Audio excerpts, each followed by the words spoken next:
Gökçe ile Astroloji kanalından herkese merhabalar efendim. Evet, 27 Temmuz 2 Ağustos haftalık burç yorumuyla karşınızdayım. Çok güzel bir video, çok güzel bir hafta bizi bekliyor. Ama onun öncesinde ne yapıyoruz? Tabii ki şu kısa hatırlatmaları yapalım. Hala kanalıma abone değilseniz ne yapıyorsunuz? Bu güzel kanala abone olmayı unutmuyorsunuz. Ve bu güzel içerikteki videomu izliyorsunuz ya, önce beğeniyorsunuz. Sonra da cep telefonlarınızdan hype'liyoruz. Ona da buradan teşekkür ediyorum. Evet, teşekkürler bitti, hatırlatmalar bitti. Artık videomuza başlayalım. Ne dedik? 27 Temmuz 2 Ağustos haftası. Evet, gökyüzünün aslında temposunun tamamen değiştiği çok önemli bir hafta. Evet, son haftalarda biliyorsunuz bizi yavaşlatan etkiler çok malum, yaşadık bunları değil mi? Artık bunlar ne oluyor biliyor musunuz? Geride kalıyor. Artık olayların yeniden hız kazanmaya başladığı nihayet o döneme giriyoruz. Evet, çok şükür. Hafta ilerledikçe bakın ilişkiler, para, kariyer, geleceğe dair hedeflerimiz ne olacak biliyor musunuz? Peş peşe önemli sınavlardan geçecek. Peki hafta sonunda gerçekleşecek bir olay var. Ne bu olay? Kova burcu dolunayı. Evet, beklediğimiz haberleri, sonuçları gündeme taşıyor demektir. Kısacası bu hafta hem yeni fırsatların ortaya çıktığı hem de uzun süredir devam eden birçok sürecin çok ama çok önemli bir dönüm noktasına ulaştığı gerçekten güçlü bir gökyüzüyle karşı karşıya kalacağız. Şimdi önce bir haftaya başlayalım. Bakın, haftaya Merkür Retrosu'nun sona ermesinin ardından başlıyoruz. Evet, artık nihayet Merkür Retrosu'nu bırakıyoruz geride. Son haftalarda biliyorsunuz yaşanan iletişim sorunları vardı değil mi? Aksaklıklar vardı. İşte geciken haberler değil mi? O bir türlü ulaşamadığımız haberler. Beklediğimiz o haberlerin gelememesi, işte planlar, projeler yapıldı. Bunların ertelenmesi değil mi? Bunlar çok ağır bir şekilde ilerledi. İşte bu ağır ilerleyen konular, planlar, projeler ne oluyor biliyor musunuz? Artık yeniden nihayet hareket kazanmaya, hız kazanmaya başlıyor. Yani hayatımızda bir tık da olsa aktif hale geliyorlar. Özellikle beklediğiniz bir cevap varsa, işte resmi bir süreçle ilgili bir yazışma vardır değil mi? Buralardan beklediğiniz cevaplar vardır. Ya da uzun süredir gerçekten sonuç alamadığınız konu ya da konular vardır. İşte bu durumda taşlar yavaş yavaş yerine nihayet oturuyor. Ama şimdi bir ama ve ancakla şuraya bir virgül atalım. Gökyüzü bizi tamamen rahat bırakmıyor. Bırakmıyor gökyüzü. Evet. Merkür Retrosu'nu evet geride bıraktık. Ama bu kez 26 Temmuz'da başlayacak olan Satürn Retrosu devreye giriyor. Gökçe Hanım, biri bitti biri başlıyor. Yapacak bir şey yok. Önümüzdeki dönemde sorumluluklarımızı, işte uzun vadeli planlarımızı ve hatta o sağlam temeller üzerine kurmaya çalıştığımız konu ya da konularımız var ya, bunları yeniden gözden geçirmemiz gerekiyor. Bu detaylar çok ama çok önemli. Bunları atlamamak lazım. Şimdi peki bu süreçte ne yapmak lazım? Tabii ki bu süreçte her zaman olduğu gibi acele etmeyeceğiz. Hele bu süreçte hiç ama hiç acele etmeyeceğiz. Aceleden ziyade aslında ne yapın biliyor musunuz? Yani o var olan eksikleri şöyle bir tamamlamaya çalışın derim. Yani şöyle bir şapkayı koyalım önümüze, bir bakalım. Neler eksik, neleri tamamlamamız gerekiyor ki bilinçli bir şekilde hareket edelim. İşte bu eksikler tamamlanırsa, bilinçli hareket edersek ne olacak? Bu süreçte bir tık daha bize fayda sağlayacak ve bir sonraki adımı en azından daha rahat atabileceğiz. Şimdi gökyüzü bununla bırakmayacak bizi. Yetinmiyor. Bak, yetinmiyor. Bu hafta gerçekten önemli ve zor bir hafta. 27-28 Temmuz boyunca ne oluyor? Güneşin, Plüton, Neptün ve Uranüs'te kurmuş olduğu o güçlü açılar var ya, çok önemli farkındalıkları, sezgileri ve beklenmedik fırsatları bir anda önümüze getirecek. Uzun süredir mesela çözülmeyen konular, farklı bir bakış açısı geliştirilecek. Bu şekilde çözülecek. Ya da hani hiç hesapta kitapta olmayan gelişmeler vardır ya, konular olur ya, bunların yönü değişebilir. Bambaşka bir yöne doğru evrilebilirler. Yani bu hafta şaşırabilir miyiz? Şaşırırız. Olur dediğimiz şey olmaz. Olmaz dediğimiz şey de olabilir. İşte böyle bir haftadayız. Şimdi durun gelin bak şimdi. Haftanın en yoğun günü ne zaman?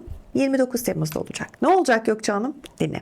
Önce Venüs'te Mars ne olacak? Sert açı ilişkilerde, maddi konularda ve iletişimde gerginlik oluşturacak.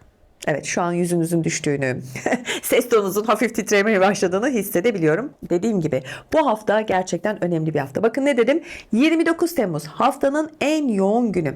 Venüs ile Mars arasındaki sert açı, bakın ilişkilerde, maddi konularda, iletişimde gerginlik oluşturabilir. Gökçe Hanım zaten ne kaldı? Haklısınız ama önemli. Hemen ardından bitmedi. Güneş ile Jüpiter'in kavuşumu var. Şimdi bu kavuşum evet devreye giriyor. Ne oluyor? Gökyüzü, büyüme, başarı ve yeni fırsatlar için elbette bize destek sunar mı? Desteğini esirger mi? Esirgemez. Evet, bu desteği arkamıza alabileceğiz. Ve bana göre emin olun haftanın aslında en önemli gökyüzü olayı 29 Temmuz'da Kova burcuna gerçekleşecek Dolunay. İşte birçok konuda beklenen o haberler, o sonuçları da beraberine nihayet hayırlı bir şekilde bize getirsin diyelim, değil mi? Ve getirecekti. İşte bu dolunayın aslında tüm etkilerini ve elbette burçlara yansımalarını kanalımda yayınlamış oldum. Tabii ki Kova burcunda dolunay analizinde ne yapmışımdır sizce? Tabii ki ayrıntılı bir şekilde, her zaman olduğu gibi detaylı bir şekilde anlattım, yorumladım. Ne yapıyorsunuz? Değil mi? Klasik. Önce haftalık bu yayınlamış olduğum videomu bir güzel sonuna kadar izliyoruz, yorumumuzu yapıyoruz. Ondan sonra da Kova burcunda gerçekleşen dolunay analizini de oturup bir güzel izliyoruz. Teşekkür ediyorum. Evet, şimdi özetle toparlayalım artık şu ana tabloyu. Gökyüzü bizi son haftaların aslında yavaşlatıcı etkilerinden çıkarıyor diye önce bir söyleyelim.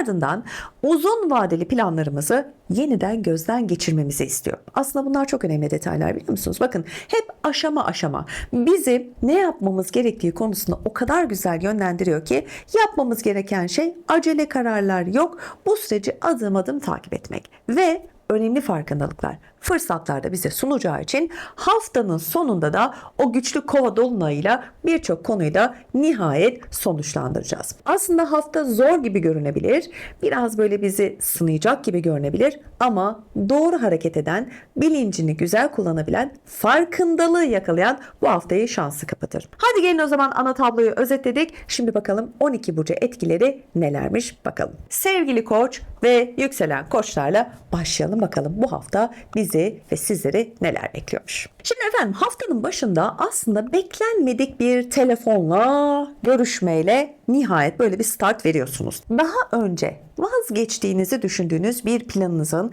yeniden gündeminize gelebileceğini görebileceksiniz. Bakın, bu hafta sürprizlere açık bir hafta. Biraz sınandığımız, biraz testten geçtiğimiz bir hafta, biliyorsunuz. Ana tabloda her şeyi detaylı bir şekilde açıkladım. Şimdi bu kez ne olacak biliyor musunuz? Şartlar aslında sizin aleyhinize değil, bak çok önemli, lehinize gelişecek. Yani yarım kalan konular yeniden hareket kazanacak ve illaki bir şekilde sonuca bağlanacak. Şimdi iş hayatında güzel gelişmelerin yaşanabileceği bir hafta. Yeni bir görev üstlenebilirsiniz. Yeni bir görev tanımı sizin için böyle gerçekten keyif verici bir hale gelecek. Ya da sizi gerçekten çok daha başka bir alanda ön plana çıkarabilecek, çok daha farklı sorumluluklar alabileceğiniz bir gündem ve bir hafta. Şimdi ilk anda tabii ki bu size biraz böyle bir şaşkınlık, tamam mı? O şaşkınlığı attıktan sonra da uzun vadede size hem kazanç sağlayacağını göreceğiniz için hem de bu durum sizi böyle biraz onore edeceği için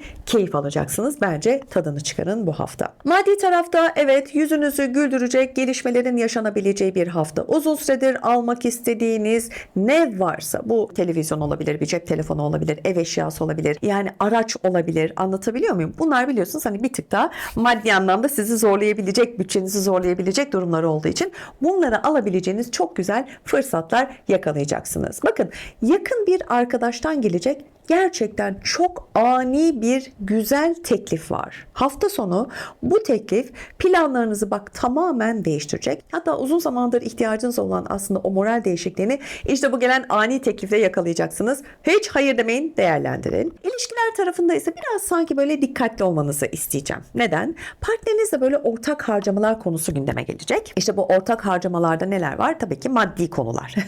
Biraz fikir ayrılığı yaşayabilirsiniz. Hayatında kim kimse olmayan koçlar ve yükselen koçlar içinse yani yeni tanışmaların aslında olabileceğini söyleyebilirim ve bu yeni tanışacağınız kişiler hemen aslında hayatınıza hani böyle alabileceğiniz kişiler değil. Hani ilişkiler konusunda bu hafta bir tık böyle beklentiden uzak gibi duracağınız bir hafta olacağı için evet yeni bir insan tanıyabilirsiniz ama bir sonraki adım için erken diyorum. Evet, geldik sevgili boğa ve yükselen boğalara. Güneşin aile alanınızı hareketlendirmesiyle birlikte ev içinde böyle bekleyen bazı konular var. Bunlar yeniden gündeme gelebilir. Çünkü hepimizin vardır değil mi böyle? Hani o yaşam alanımızın içerisinde yapmak istediğimiz değişiklikten tutun da badanasından boyasından da ev değişikliğine kadar değil mi? Hani evin içindeki o değişim ve hareketlilik hiç bitmez. İşte bazı konular böyle yeniden gündeminize gelecek. Can sıkıcı şeyler değil, tamamen sizin inisiyatifinize kalmış. Uzun zamandır ertelediğiniz küçük düzenlemeler olabilir, değişiklikler olabilir. Yaşam alanınızı düşündüğünüzden çok daha farklı bir kulvara taşıma isteğiniz de olabilir.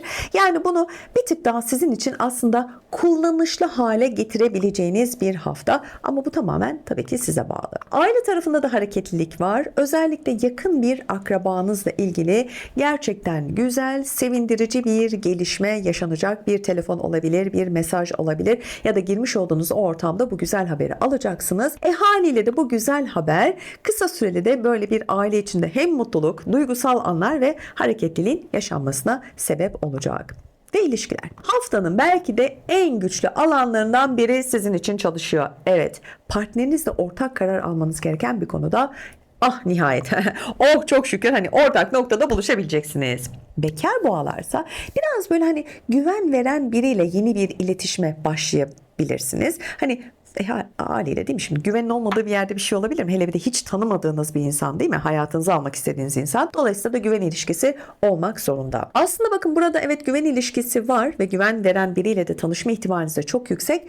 İlişkide başlayabilir. Hani bu konuda da böyle çok uzak değilsiniz. Onu da belirtmem lazım. Maddi kısımda ve para tarafındaysa biraz dikkatli olun derim. Hani daha önce o fark etmediğiniz bütçedeki açıklarınız var ya da o yapacağınız o büyük harcamalar, kafanızdaki planlar. Yani bu hafta onlar için çok doğru bir hafta değil, olur mu? Para konusunda bu hafta hani isteklerden daha çok böyle ihtiyacınız olan şeylere yönelirseniz bu haftayı bir tık rahat geçirirsiniz. Sevgili ikizler ve yükselen ikizler. Şimdi yakın çevreniz oldukça hareketli. Kardeşiniz, işte kuzeniniz, yeğenler, akraba, yakın arkadaş çok önemli bir konuda size böyle nasıl söyleyeyim hani destek isteyecek ve siz de bu desteği o kişi ya da kişilere vereceksiniz. Yapacağınız aslında bu görüşme biliyor musunuz? Hani görüşme diye adlandırıyorum ama neticede hani akraba, kardeş, kuzen değil mi? Bunlar direkt hani kan bağının olduğu birinci derecede kişilerdir. İşte yapacağınız bu iletişim, bu görüşme aslında ilerleyen günlerde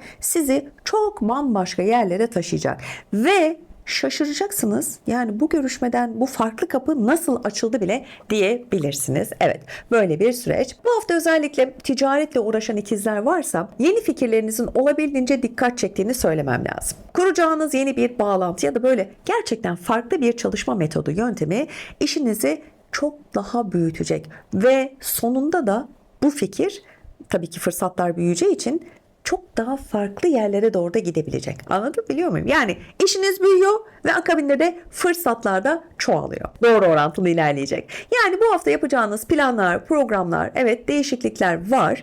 Zaten ikizler burcusunuz. Şimdi burada karar verirsiniz, arkanızı dönersiniz. Bambaşka bir planla yola çıkarsınız. Yani hani katılmayı düşündüğünüz, planladığınız bir yer varsa böyle davet, işte toplantı, doğum günü, ne bileyim bir ev ortamı, anlatabiliyor muyum? Bu gibi organizasyonlarda bazı hani ufak tefek sapmaların olabileceğini, plan değişikliklerinin, son dakika gelişmelerinin yaşanabileceğini de söyleyebilirim. Yani bunda bir sıkıntı yok. Plan değişir, yerine başka bir plan gelir. Hani biraz esnek davranın derim bu hafta. Para tarafında da acele karar vermeyin diyorum. Özellikle böyle internet alışverişleri ben de bu ara çok yapıyorum. Biraz frene basmak lazım. Evet, internet alışverişleri ya da böyle gerçekten çok yüksek tutarlı harcamalar sonradan birazcık böyle pişman olabileceğiniz durumlara yol açabilir. Ne yapalım? Bu hafta böyle çok fazla açılmayalım. İhtiyacımız doğrultusunda kullanalım, olur mu? İlişkilerde biraz sabırlı olun. Böyle bir haftadasınız. Partnerinizin yoğunluğu var. Evet, bu biraz planların ertelenmesine sebebiyet verebilir ama hayatında kimse olmayan ikizler ikizlerse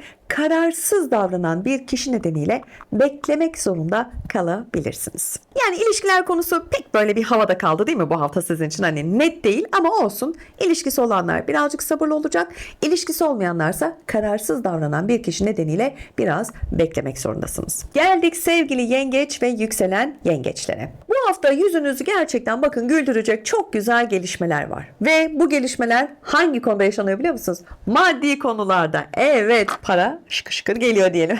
Şimdi beklenmedik bir ödeme elinize geçebilir. Bakın bu sizi inanılmaz rahatlatacak. Şimdi beklenmedik derken yani vakti saatine verdiğiniz bir borç olabilir. İşte ne bileyim işten ayrılmışsınızdır, o geciken tazminat ödenebilir. Yani anlatabiliyor muyum? Hani bir anda böyle elinize gelebilecek bu para rahatlatacak. Ya da ek gelir sağlayabilecek yeni fırsatlarla da karşılaşabilirsiniz. Yani vallahi nasıl geliyorsa gelsin de bu para değil mi? Ek fırsatlarla mı geliyor? Aniden elimize para mı geçiyor değil mi? Para konusunda bir rahatlayalım diyorsunuz değil mi yengeçler? İşte o hafta bu hafta. Uzun zamandır gitmeyi düşündüğünüz bir yer için evet uygun şartların oluştuğunu söyleyebilirim. Kısa kısa böyle seyahatler var, ziyaretler gerçekleşecek. Hatta böyle hani şehir dışı planları da sizin düşündüğünüzden çok daha iyi gelecek size. Bu hafta değerlendirebilirsiniz. Evinizin içine de böyle uzun zamandır böyle yapmak istediğiniz böyle gerçekten hani çok eski değerli eşyalar vardır ya. Hani bunları bir türlü böyle kopamıyorsunuzdur onlardan. İşte manevi anlamda değeri vardır ama artık bunlardan bir tık böyle hani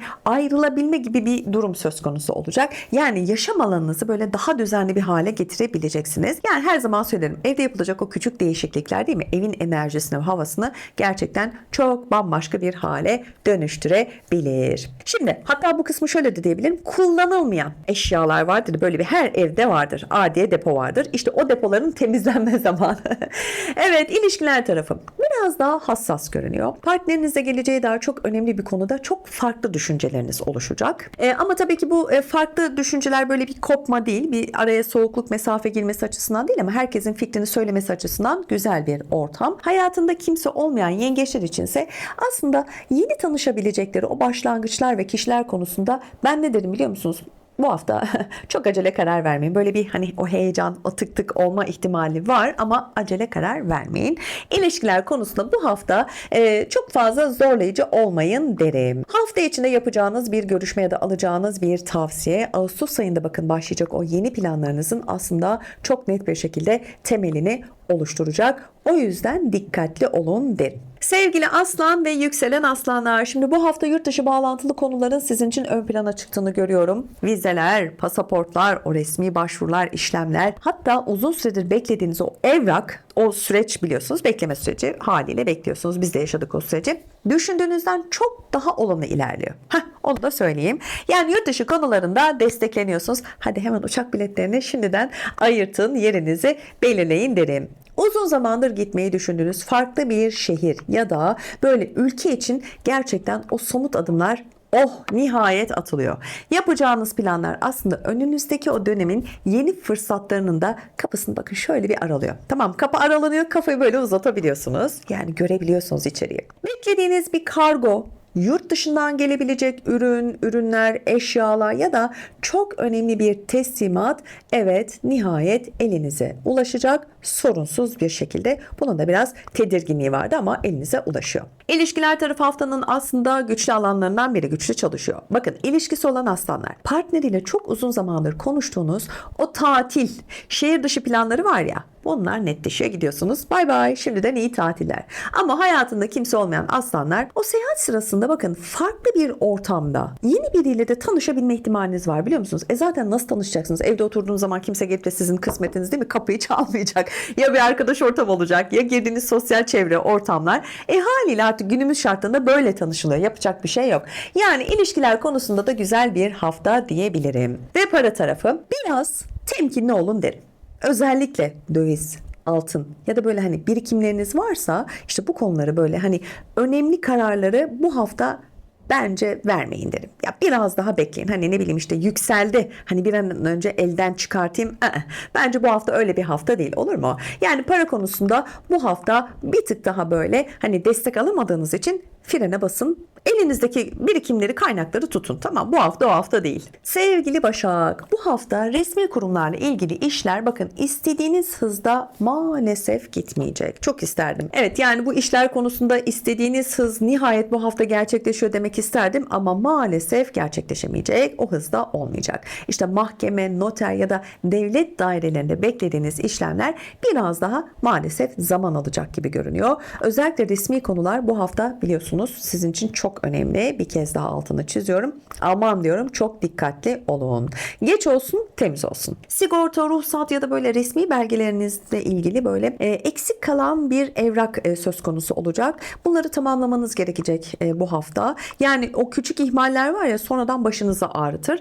Bir de zaman kaybettir. Yani işlemler tekrar sil baştan başa döner. O yüzden dikkatli olun derim. Sağlık tarafında da ertelediğiniz konular var. Lütfen bunları daha fazla bekletmeyin. Bakın özellikle diş tedavisi ve belirtiyorum fizik tedavi ya da böyle hani rutin kontroller için gerçekten uygun bir hafta. Sağlık konusunda desteklendiğiniz için bu hafta gökyüzü size uyarısını kibar bir şekilde yaptı ve bunları ihmal etme diyor. Ben de altını çiziyorum. Maddi tarafta da beklenmedik ödemeler var. Evet, şimdi bunlar gündeme gelecek. Özellikle kredi, vergi, işte ortak para ya da böyle miras, bunlarla ilgili konular biraz böyle canınızı sıkacak, hatta bütçenizi bir tık zorlayacak. Yani para konusunda bu hafta üzgünüm ama sizi zorlayabilecek bir hafta gibi görünüyor. Dikkatli olmakta tabii ki fayda var. İlişkilere bakalım. Ya biraz daha anlayışlı olmanız gereken bir hafta ve süreçtesiniz. Ben öyle düşünüyorum. Lütfen buna siz de kulak verin derim. İlişkisi olan Başaklar, partnerinin ailesiyle ilgili gelişmeler nedeniyle böyle kısa süreli bir stres yaşanabilir. Damat adayı olarak belki sizi beğenmediler. Bilmiyoruz. Tabii ki işin şakası bir tarafa. Yani tabii ki ikili ilişkilerde sorun olmaz ama işte aileler bir tık böyle işin içine girerse haliyle sorunlar yaşanabilir. Acık bir stres yaşayacaksınız. Çok fazla kafaya takmayın derim. Geçer bu işler. Hayatında kimse olmayan Başaklarsa geçmişi tam kapanmamış bir kişi. Hayda, yeniden hortladı bunlar. Hiç bitemiyor. Şu kapatın eskileri, yenileri, kapatın o defterleri. Denenmişi denemeyin. Önünüze bakın ama maalesef sizin için bu hafta yine gündeminize geldi. Yani iletişim kurmak isteyebilirsiniz ama bana sorarsanız bu iletişimi kurmadan önce çok iyi düşünün. Olur mu? Yani bu hafta eski defterlerin sizin için açılmaması daha sağlıklı diye bitiriyorum. Siz mesajı aldınız. Geldik sevgili terazi ve yükselen terazilere. Sizin için de böyle uzun süredir beklediğiniz bir mahkeme, dava süreçleri, yine o resmi süreçlerle ilgili böyle beklenmedik haberler, gelişmeler ne olacak? Yaşayacaksınız. Üzgünüm.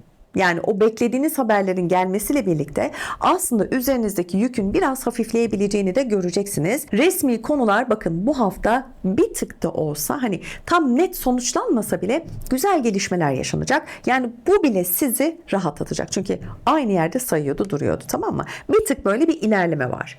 Tapu, işte noter, belediye ile ilgili bazı işler bu hafta düşündüğünüzden kolay sonuçlar verebilecek. Maddi taraftaysa yine güzel gelişmeler yaşanacak.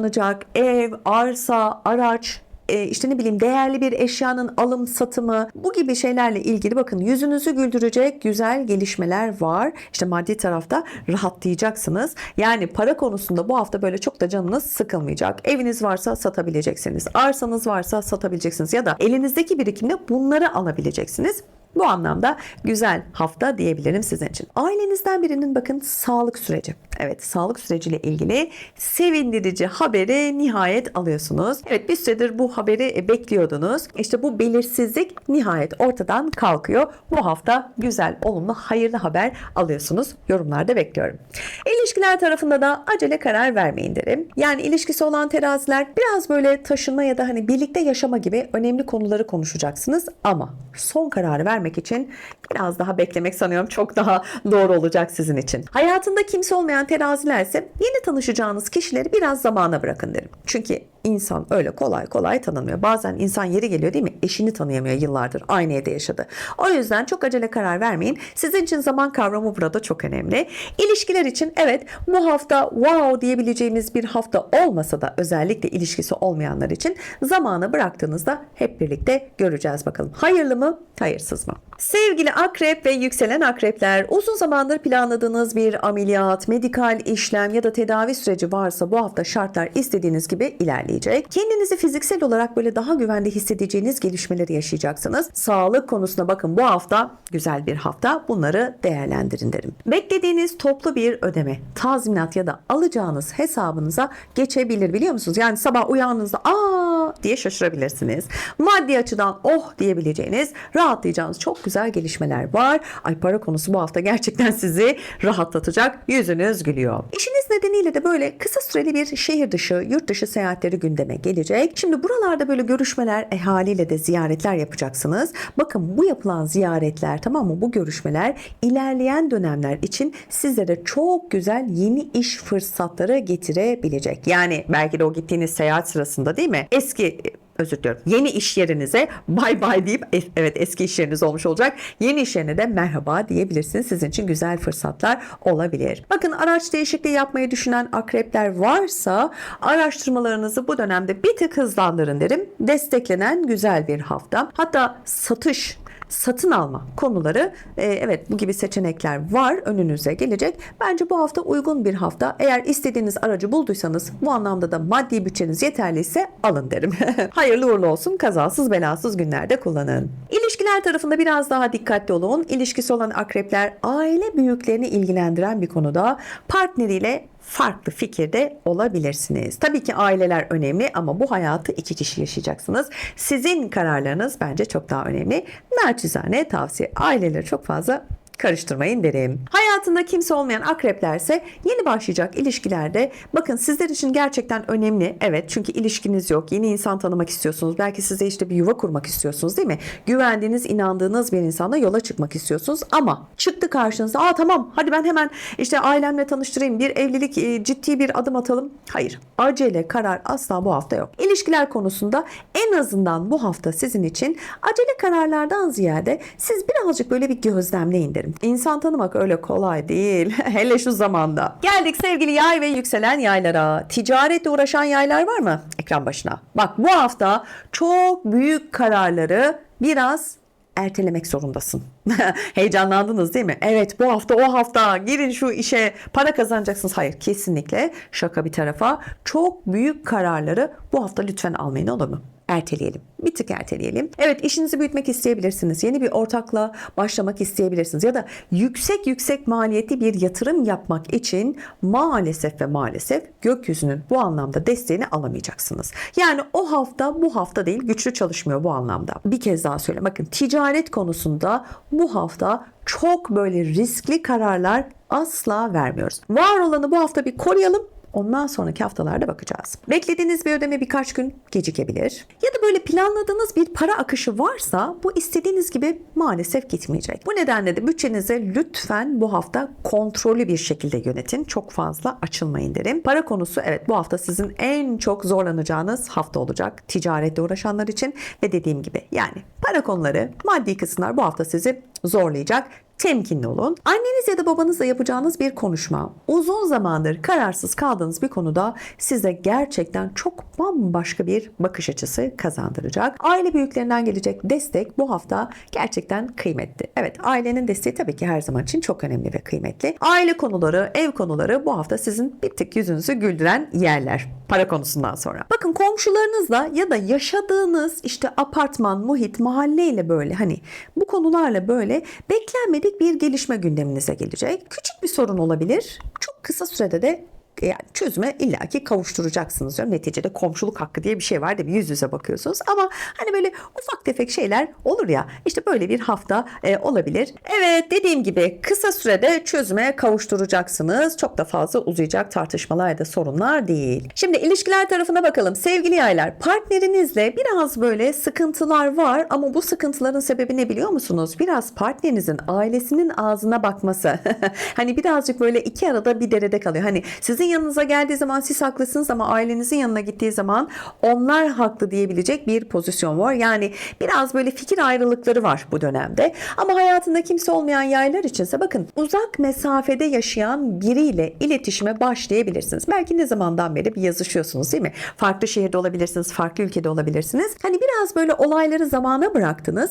İşte bu zamana bırakma olayını bir tık daha devam ettirebilirsiniz. Yani bu haftada bunu uygulayın diyelim. Hiçbir sıkıntı yok. Zaten olacak olan illaki oluyor. Ne mesafe tanıyor değil mi? Ne de yakınınızda olmasına bakıyor. Yani o ilişkiyi zaten yaşayacaksanız sizin kısmetinizde varsa o bir şekilde zaten kısmetiniz olup o ilişki adını konup başlanabiliyor. Bu tempoda devam edin derim. Evet, geldik sevgili Oğlak ve yükselen Oğlak'la. Şimdi iş hayatında beklenmedik gelişmeler. Mesela çalıştığınız yerde ortaya çıkacak bir kriz, aman bir görev değişikliği ya da işte böyle bir organizasyon değişikliği nedeniyle planlarınızın biraz böyle alt üst olduğunu ve bunlar için hani siz zaman ayırdınız ama yeniden bir yapılanma, yeniden bir plan yapmak zorunda kalabilirsiniz. Şimdi bu biraz sizin zamanınızı alacağı için can sıkacak ama bakın kariyer konusunda bu hafta çok böyle fazla hani fevri davranmayın derim, olur mu? Bu hafta çünkü hani böyle kariyer, iş konusunda işte bir de bu görev değişikliği, belki gidip patronun kapısını çalacaksınız. Yani ben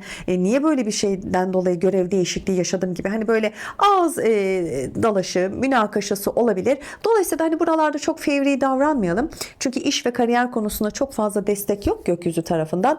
Bir tık sakin kalalım. Görev değişikliği varsa bu görev tanımını bir tık böyle kendi alanınızda geliştirmeye çalışın. Belki sizin için daha hayırlı olacaktır. Uzun zamandır aklınızda olan iş değiştirme. İşte şimdi o görev değişikliğinde ne yaptınız? Kafaya taktınız. Belki bunu devam ettirmek istemiyordunuz. Bu da sizin için bir bahane oldu. O yüzden iş değiştirme ya da istifa etme düşüncesi yeniden gündeminize gelecek. Yani bence hemen bu kadarcık bir şeyden dolayı hani bu kadar kolay gemiler yakılabilir mi? Bence değil. Hele böylesi bir zamanda değil mi? Var olan işinizi önce korumaya çalışın. Zaman ilerledikçe şartları bir göz önüne alın. Ondan sonra böyle bir karar verirsiniz. Çünkü böylesine önemli bir karar vermek için doğru bir zamanda değilsiniz efendim. Biraz daha beklemenizi ben de naçizane tavsiye ediyorum. Maddi taraflarda dikkatli olun. Sizin için zor bir hafta. Az önce de zaten sıkıntı yaşadınız. Bak, istifa noktasına geldiniz. İşinizle ilgili beklenmedik bir harcama, masraf düşüncesi. İşte bütçe zaten biraz dardaydı.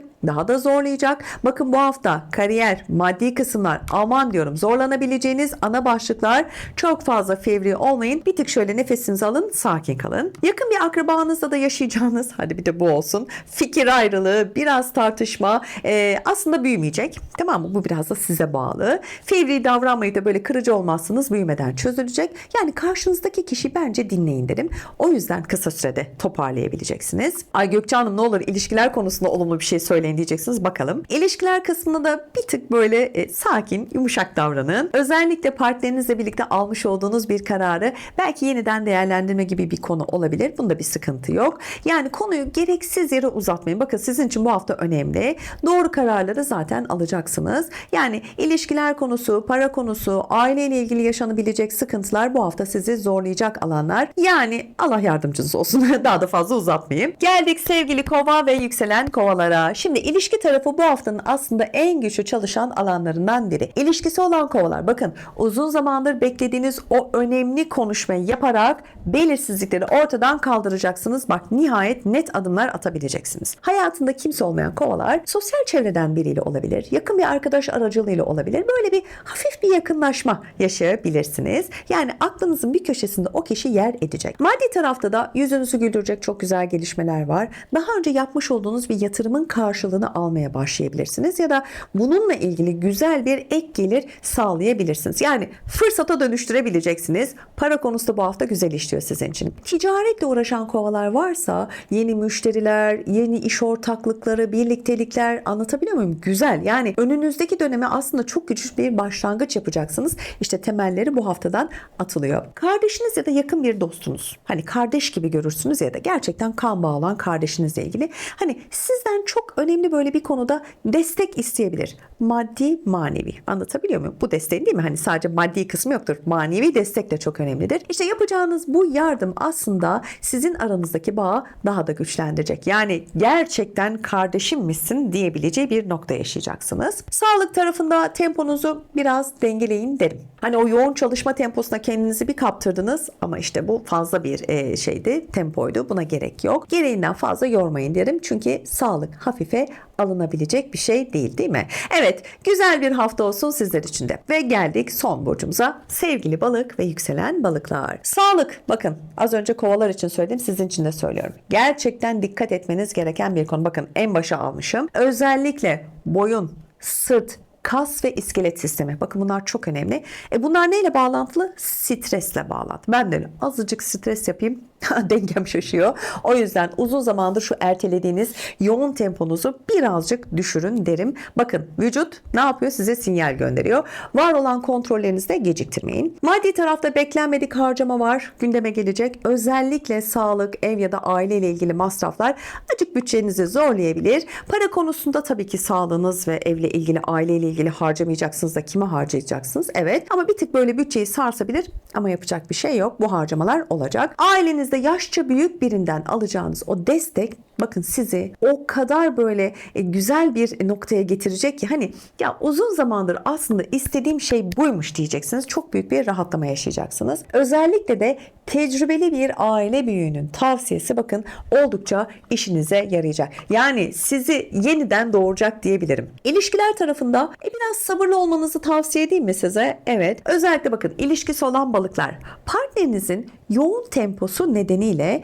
planlarınızı ertelemek zorunda kalacaksınız. İyi de şimdi sadece partneriniz yoğun tempo yapmıyor ki. Siz de aynı tempoyu yapmıyor musunuz? Az önce ne dedim? O tempoyu biraz düşürün. Bakın sağlık bile size sinyal alarm veriyor. Yani partnerinizi suçlamayın yoğun tempodan dolayı görüşemiyoruz diye. Aynı yoğunluğu siz de yaşıyorsunuz. O yüzden şu tempoları biraz düşürün. Şöyle bir dengeye gelin bakalım. Bakın ondan sonra hayat nasıl güzelleşiyor. Hayatında ilişkisi olmayan, biri olmayan balıklar içinse ya biraz böyle kararsızsınız biliyor musunuz? Ya da şöyle söyleyelim. Evet zaten siz kararsızsınız. Bir de karşınıza kararsız biri geliyorsa yani bu kişilerle de karşı karşıya kalabileceğiniz için işte çağırıyorsunuz. Siz kararsızsınız. Karşınıza gelen kişi de kararsız oluyor. Bak şöyle bir kararlı olun. Şu farkındalığınızı bir değiştirin. Karşınıza nasıl güzel insanlar çıkacak değil mi? Bakış açısını değiştirmek lazım. Yani ilişki konusunda da böyle terazi ne burada ne burada ne de dengede. O yüzden siz önce bir karar verin de karşınıza çıkan kişiyi de ona göre değerlendirirsiniz. Haftanın temposu evet oldukça sizin için yoğun. Günlük işlerinizi yetiştirmeye çalışıyorsunuz biliyorum ama dediğim gibi bakın bitirirken de özellikle belirtiyorum. Lütfen dinlenmeni ihmal etmeyin olur mu? Buna özen gösterin. Bu hafta sizin için şu cümleyi kuruyorum. Kendinizi gereğinden fazla hiçbir şey için yormayın. Yoracaksanız kendiniz için yorun. Evet güzel bir hafta olsun hepimiz için. Yeni haftada yeni burç yorumlarında buluşmak üzere efendim. Sevgiyle kalın. Hoşça kalın.